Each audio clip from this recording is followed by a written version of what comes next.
Welcome to Empathy Stories, where we dive deep into tales of hidden truths, unexpected consequences, and life-altering decisions. Today's story reveals the shocking turn of events in the life of Ethan, a millionaire trapped in a loveless marriage, and the surprising twist involving his housemaid, Isabella. Stay tuned to uncover the drama that unfolds when secrets are exposed.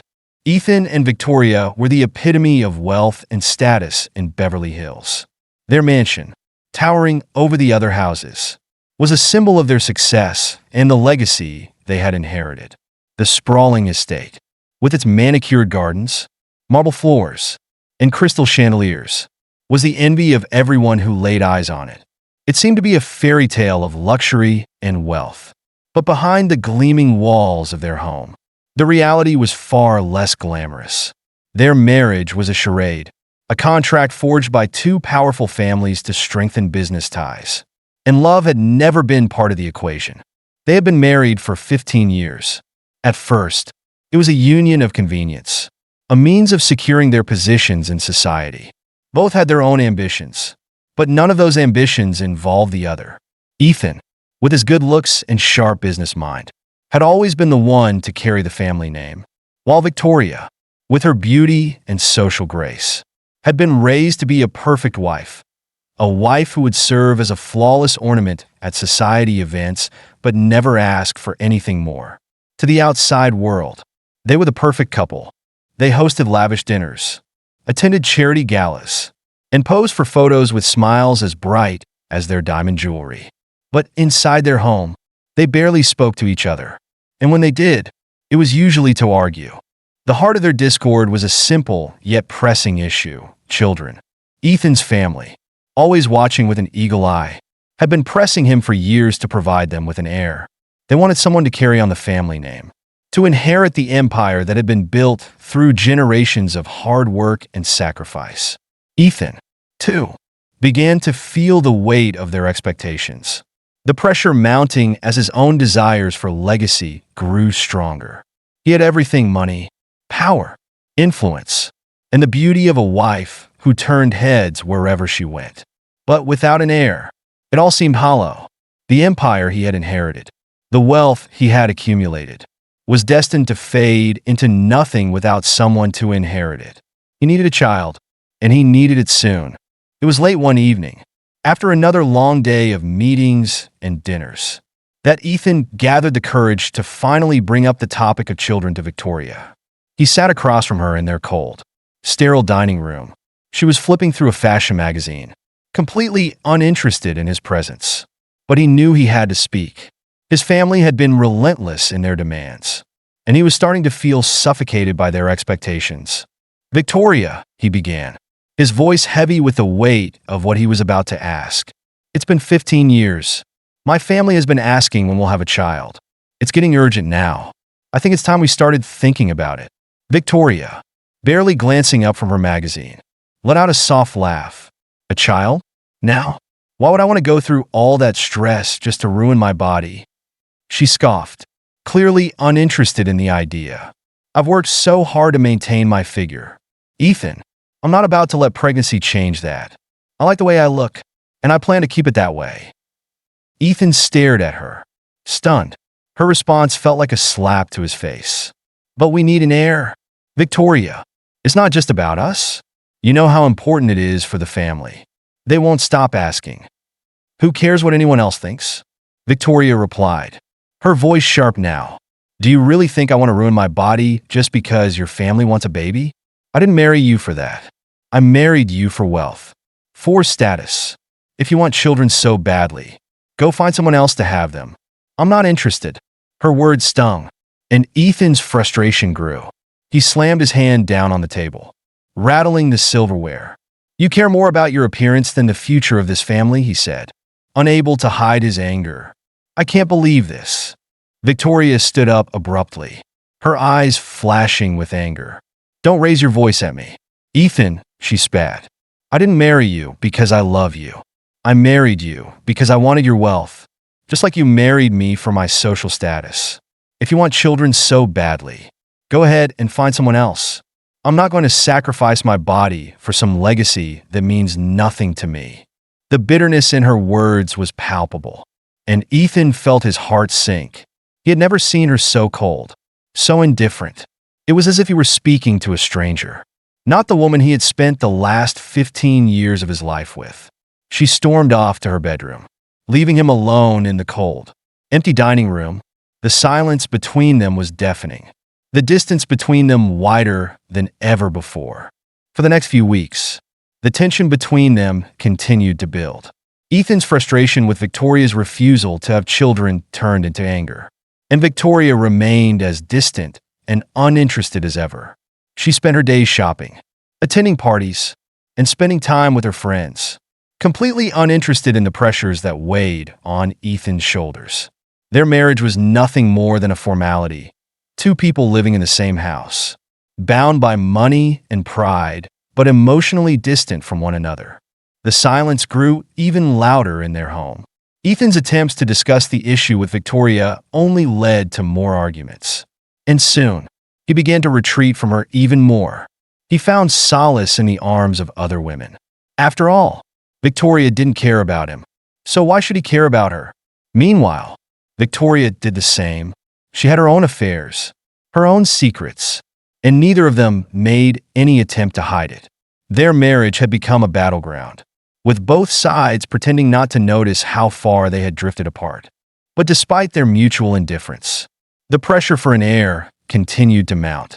Ethan's family wouldn't stop asking, and every time he tried to bring the issue up with Victoria, she shot him down. She was adamant she didn't want children, and that was that.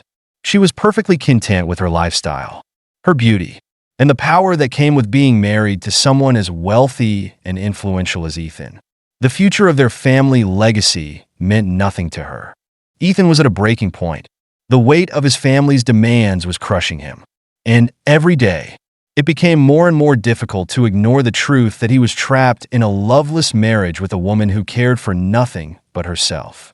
But the thought of divorce, of losing everything he had built, was even worse. He had the money, the power, and the prestige, but without an heir to pass it on to. What was it all for? And so, as the days dragged on, Ethan's frustration turned into desperation. He could no longer hide behind excuses, and yet every attempt to talk to Victoria ended in failure. She was unwavering in her refusal, and he was beginning to wonder if their marriage could survive. It was in this dark and empty space that Victoria, exhausted from dealing with Ethan's constant frustration, made a decision of her own. She hired a new maid. Her name was Isabella. Isabella had come from humble beginnings.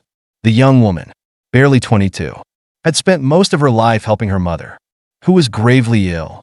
Isabella didn't have much in terms of formal education, but she had been working as a maid for several years, learning the ins and outs of maintaining grand estates. When Victoria hired her to work in the mansion, Isabella saw it as a lifeline, a way to earn enough money to pay for her mother's medical treatments. It was a job she desperately needed, and she wasn't about to let the cold, tense atmosphere of the mansion deter her. Her first days at the mansion were uncomfortable. The grandeur of the estate was overwhelming, and she felt out of place in the midst of the pristine rooms and expensive furnishings. Victoria barely acknowledged her, except to bark orders for her to clean and tidy up. Isabella worked tirelessly, scrubbing floors, dusting furniture, and ensuring that everything was spotless, just as Victoria expected. Despite her hard work, Isabella was just another servant to the family, someone who moved silently in the background. It wasn't long before she became the unwitting messenger between Ethan and Victoria. Whenever they needed to communicate, they would leave their messages for Isabella to carry to the other. Victoria, uninterested in speaking directly to Ethan, would often pass messages through her, and the same was true for Ethan. It was a strange, impersonal dynamic, but it worked, at least on the surface. Isabella, for her part, didn't mind the task. She didn't expect much from her employers. She was just focused on keeping her head down and earning her paycheck. What she didn't expect, however, was the attention she began to receive from Ethan. At first, his gaze was subtle, an occasional glance when he thought she wasn't looking. But it didn't take long for Isabella to notice. There was something unsettling about the way he watched her as she worked. His eyes would linger on her for a moment too long, and she began to feel a creeping discomfort every time she entered a room where he was present. She tried to ignore it, reminding herself that she was there to do a job and that she couldn't afford to lose it. But then came the evening when everything changed. Isabella was cleaning Ethan's study, a large room with dark wood paneling and expensive leather furniture. It was a room she had visited several times before, always alone, and she had become accustomed to the quiet atmosphere. She was focused on dusting the shelves when she heard the door creak open behind her. Turning around, she found Ethan standing in the doorway, his figure tall and imposing. His smirk sent a shiver down her spine. "You've been doing a good job, Isabella," he said, his voice smooth and low. "The house hasn't looked this good in years." Isabella stood still, unsure of how to respond. She had never been particularly comfortable around Ethan, but there was something in the way he spoke to her that made her feel uneasy. She nodded, trying to maintain her professionalism. "Thank you, sir," she said softly, her voice barely above a whisper. "I'm just doing my best." Ethan stepped into the room, his eyes never leaving her. His gaze was intense now, and Isabella felt a knot tighten in her stomach. She forced herself to keep her composure, hoping he would just leave and let her finish her work. "You know," Ethan continued, his tone changing, "I appreciate hard work. Not everyone in this house does." He took a step closer, his presence filling the room. "It's nice to have someone who actually gets things done. You don't act like the others." Isabella's heart raced. There was something strange about the way he spoke to her, something that made her skin crawl. She tried to step back, but she was cornered by the furniture, and there was nowhere to go.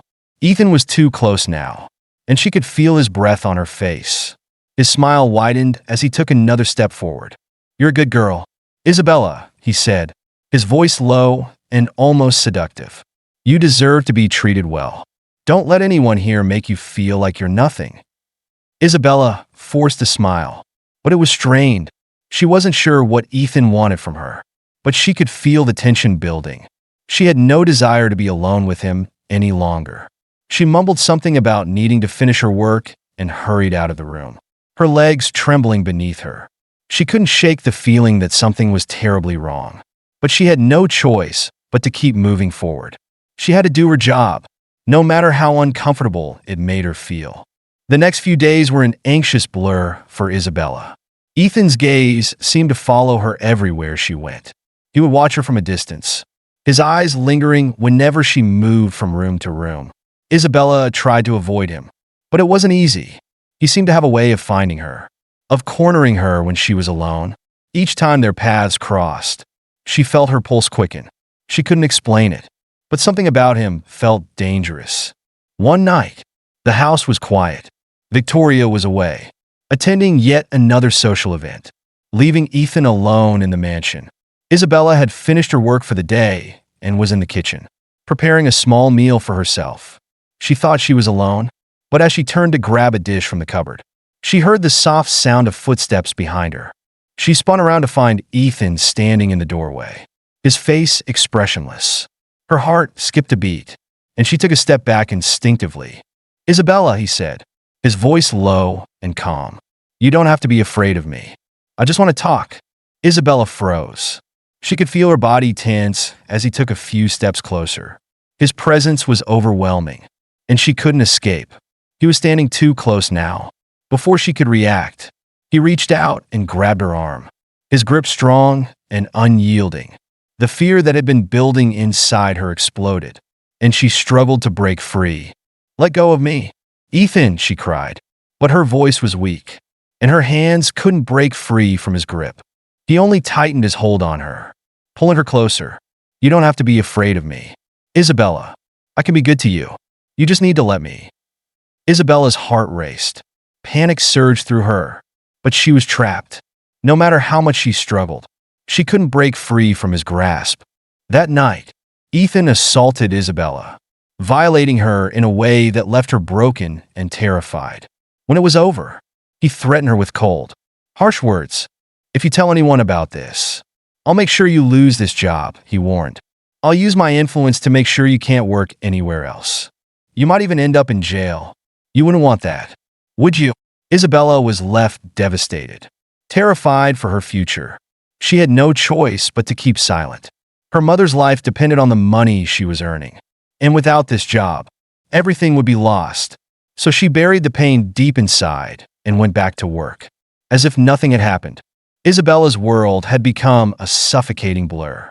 Each day, she rose before the sun, put on her maid's uniform, and forced herself to move through the motions of her work. The mansion, once a symbol of wealth and luxury, now felt like a prison. She no longer noticed the beauty of the grand chandeliers or the elegance of the marble floors. Everything felt cold and distant, except for one unbearable truth she could not escape. She was carrying Ethan's child. The pregnancy was a constant reminder of the horrors that had unfolded in the dark corners of that mansion. She was terrified, not only of the life growing inside her, but also of Ethan's threats. He had made it clear that if she told anyone, he would ruin her, destroy her reputation, her job, and even her life.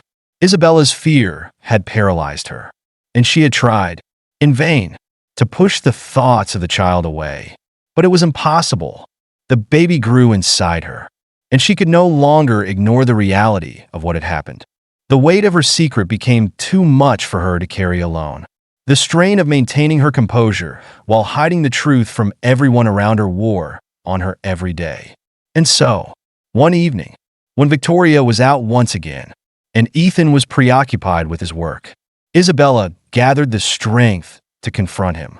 She had no idea what would come of it, but she couldn't live in this lie any longer. She waited until she knew the house would be empty. When she entered Ethan's office, she felt a knot tighten in her stomach. The room was as it always was, luxurious and sterile, with large windows overlooking the city lights. Ethan sat behind his desk, looking over some documents. His expression was calm, but Isabella knew that she couldn't avoid this moment any longer. Ethan looked up at her, a slight smirk crossing his face. "Isabella," he said, his voice low and casual. "What's on your mind?" "I need to talk to you," Isabella replied, her voice barely above a whisper. She didn't look him in the eyes. "I'm pregnant, Ethan, and it's yours." The words hung in the air like a bomb, heavy and deadly. Ethan froze, his face paling as the reality of what she said settled in. For a moment, neither of them spoke. Isabella felt her heart hammer in her chest as she braced for whatever was to come. She wasn't sure if he would be angry, frightened, or try to deny it, but she knew she couldn't keep the secret any longer. Finally, Ethan spoke. His voice was colder than she had ever heard it. "You think I don't know that?" he said bitterly. "I knew the moment you started avoiding me that you were hiding something." Isabella flinched, his words cutting deep, but she stood her ground. "I'm not going to get rid of it," she said, her voice trembling but firm. "I'm keeping the child, Ethan, and I'm not going to be silent anymore. I won't let you threaten me any longer." Ethan's expression darkened, and he stood up, towering over her. "You don't have a choice." "Isabella," he hissed, his hands gripping the back of his chair as if he were holding himself back from doing something violent. "If you think you can keep this quiet and live your life as if nothing happened, you're delusional. I'll ruin you. I'll make sure you never work again, that no one believes you. You'll be alone, and your mother will never get the care she needs." But Isabella, though terrified, had no more room for fear. "If you think I'm afraid of you, you're wrong," she said, meeting his gaze for the first time. "You've already taken everything from me, but you won't take my dignity, and you won't take my child. This is my decision, and I will not let you control me anymore." Ethan stared at her, eyes narrowed in a mixture of anger and disbelief. For a long moment, the silence stretched between them, thick with unspoken tension. He opened his mouth as if to say something, but then closed it again. He looked like he was about to lash out. But instead, he simply shook his head. "You think you can take me down with your little story?" he spat. "No one will believe you. You're just a maid. Who will listen to you?" Isabella didn't flinch. She had heard it all before, his threats, his manipulations, but now, she was determined. "It doesn't matter who believes me," she said, her voice gaining strength. "I'll fight for this child. for myself, and for my future. Ethan's face twisted into an expression of disgust. But there was no turning back for Isabella now. She had spoken her truth, and no matter what happened next, she would no longer live in fear. The next few days were a blur of emotions and confusion.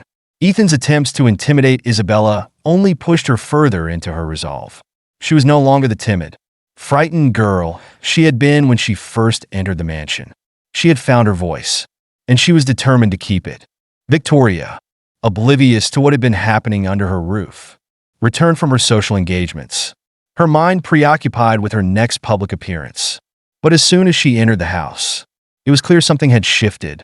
The tension between Ethan and Isabella was palpable, and it didn't take long for Victoria to notice the change. Isabella's confrontation with Ethan had ignited a fire that was impossible to extinguish. She continued to work in the mansion, her belly growing with the life inside her, and the truth slowly began to seep out. One by one, the staff began to notice, and soon, rumors began circulating among those who worked in the mansion. Word spread that Isabella was pregnant and that it was Ethan's child. The final straw came when Ethan's family heard the whispers. The family that had pressured him for years to provide an heir had no tolerance for scandal, and they quickly turned on him when they learned of the situation. Ethan's reputation, his wealth, and his power could not protect him from the truth. His family disowned him, and the empire that had once been his was slipping through his fingers. Victoria, too, could no longer turn a blind eye to the damage her husband had caused. The realization of what had happened tore through her, and the marriage that had already been hollowed out finally crumbled. She filed for divorce, publicly ending her marriage to Ethan, and began the process of reclaiming her life. For Isabella, the journey was far from over, but she had taken the first step toward rebuilding her life. She moved out of the mansion, leaving behind the toxic environment that had once controlled her. With the support of her mother and a few close friends, Isabella faced the future with a new sense of strength. She was no longer the maid, no longer the victim. She was a woman who had fought for herself and her child, and she would continue to fight for a life of dignity and freedom. Thank you for watching and joining us on this unforgettable journey. Ethan's story is a reminder that sometimes the choices we make in pursuit of power and legacy can lead to consequences we never imagined. If you found this story compelling, don't forget to like, share, and subscribe for more emotional and gripping stories like this.